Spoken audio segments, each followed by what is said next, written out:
Hey everyone, this is SupaRn and today is Sunday. Last when I showed you the progress it was Thursday, so we are gonna fast forward a couple days. So the concrete guys did not show up on Friday because they got stuck at another job. However, I had to get a property survey and the surveyor came on Friday. You may be wondering why did I call the property surveyor since my permits are already approved. Well, I'm still in process of getting a permit from the Public Works Department to build a driveway approach for the new garage on the front. And there is a storm drain and a light pole that's in the way. So the city asked me to get a survey before moving forward. The surveyor's name is Tim, and he's probably the coolest guy I've ever met.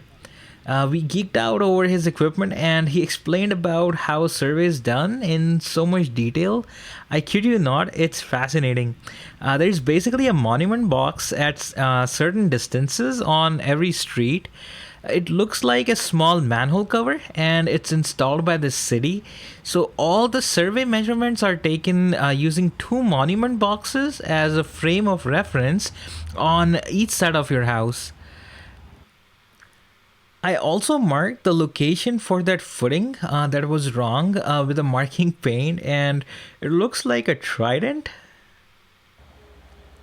Then on Saturday, the concrete guys did more digging and started hauling away the dirt. They loaded all the dirt using a bobcat into this big truck. When you see the truck from ground, I mean, it doesn't look that high, but I got on it to take some footage and then I realized I was almost 6 or 7 feet above the ground. I am scared of heights, but this footage was still worth it, I guess. This is the owner of the truck and hauling company. He's wetting the dirt so that it doesn't fly out when he starts driving. It's a good idea, I guess. The guys also dug up the footings, and while doing so, we found some conduits in our way. I knew we would find some of them because we have power and water going into the garage. These pipes were showstoppers because we could not proceed with the forms and rebar on Monday. So I called my plumber and he drilled a couple of holes to see what's inside them. Luckily, the water pipes are non-functional. He had already disconnected them in the previous phase. I know I haven't told you what the previous phase was. I promise I will. But there were live electric wires going into the garage. So I had to solve this issue before Monday because otherwise the concrete guys just cannot move forward. So I've not finalized my electrician yet because I haven't scoped out the work. It, keeps changing.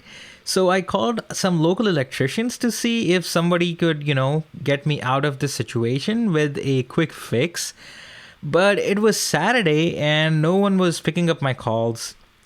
Luckily, I found a great guy who came in, late in the evening and helped me out. I told you previously we had the main power in the garage and I moved it to the main house. So we simply used the same wiring to send the power back into the garage.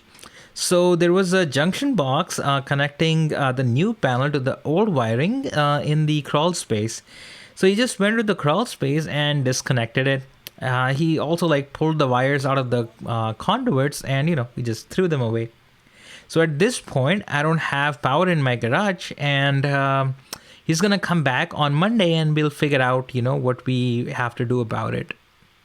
Overall, he sounded very smart and he was a really nice person to talk to.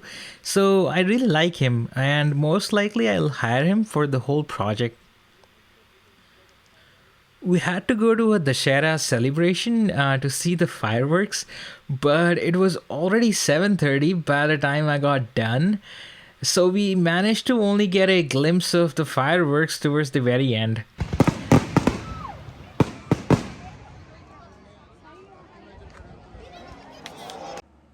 At first, I was really stressed about the whole situation, but I'm really proud that I was able to make quick decisions, find the right people, and get control over the situation. It is Sunday morning and I'm extremely tired after yesterday's adventure. I will see you next time, and until then, peace.